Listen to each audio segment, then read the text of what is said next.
I've been very disappointed that India would be buying so much oil, as you know, from Russia. Mr. President, the DOJ is reportedly considering a ban on transgender people owning guns after the Minneapolis shooting.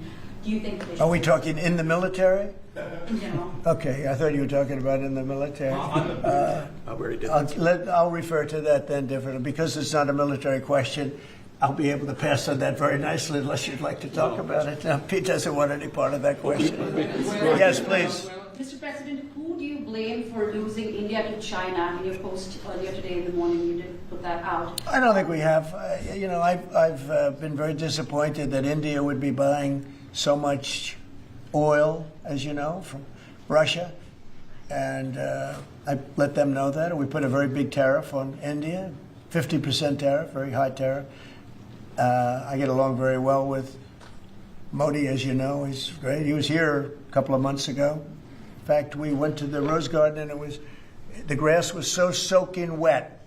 It was such a terrible place to have a news conference. I said, well, let's use a beautiful white stone emblematic of the White House, okay? And it's been very well received. But we had a news conference on the grass. That was my last news conference I had on the grass because everybody sunk in. You probably sunk in. Every reporter out there, they ruined their shoes. We made that change. It's been a really well-received change.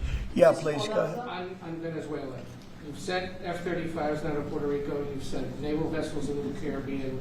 You're concerned about drugs being illegally sent into the United States. How do you describe this buildup, this situation? Well, I just think it's strong. We're strong on drugs. We don't want drugs killing our people. I believe we lost 300,000. You know, they always say 95, 100,000. I believe they've been saying that for 20 years. I believe we lost 300,000 people last year. I know families that lost their son. Those families will never be the same. I know a family lost a daughter, a beautiful daughter.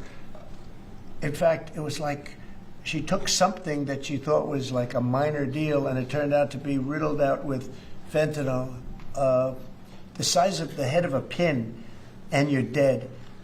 And no, we're stopping the drugs. We're going to save a lot of people. Look, whether it's 100,000, but it's not. It's 350,000 people died last year from drugs. And we're not going to let that happen to this country. Think of that. Think if you're in a war and you lose 300,000. We'll lose 600,000 in the, pretty much between Gettysburg and all of that, the Civil War, we lost, 600,000. So we're losing half of that every year to drugs. We're not going to do it. We're not going to allow it to happen. You think of the wars. If we lost 600,000 people in a war, but we lose that every 2 years, more than that. So it's 300 to 350,000 people.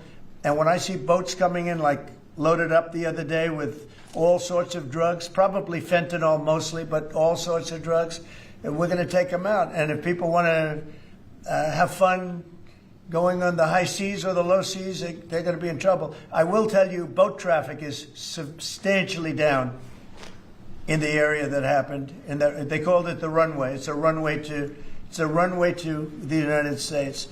And boat traffic is very substantially down on the runway. You can imagine why. I think anybody that saw that is going to say, I'll take a pass. I don't even know about fishermen. They may say, I'm not getting on the boat.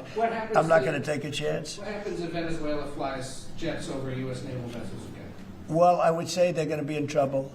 We'll let them know about that. We heard that happen, but it wasn't really over, not like they described. But I would say, General, if they do that, you have a choice of doing anything you want, okay?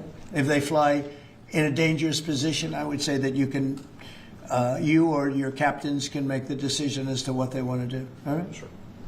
Sir, we have one more. You said they didn't go over. Say it. How close did they get? You said the planes didn't. Well, I don't want to talk about that. But if they do put us in a dangerous position, they'll be shut down.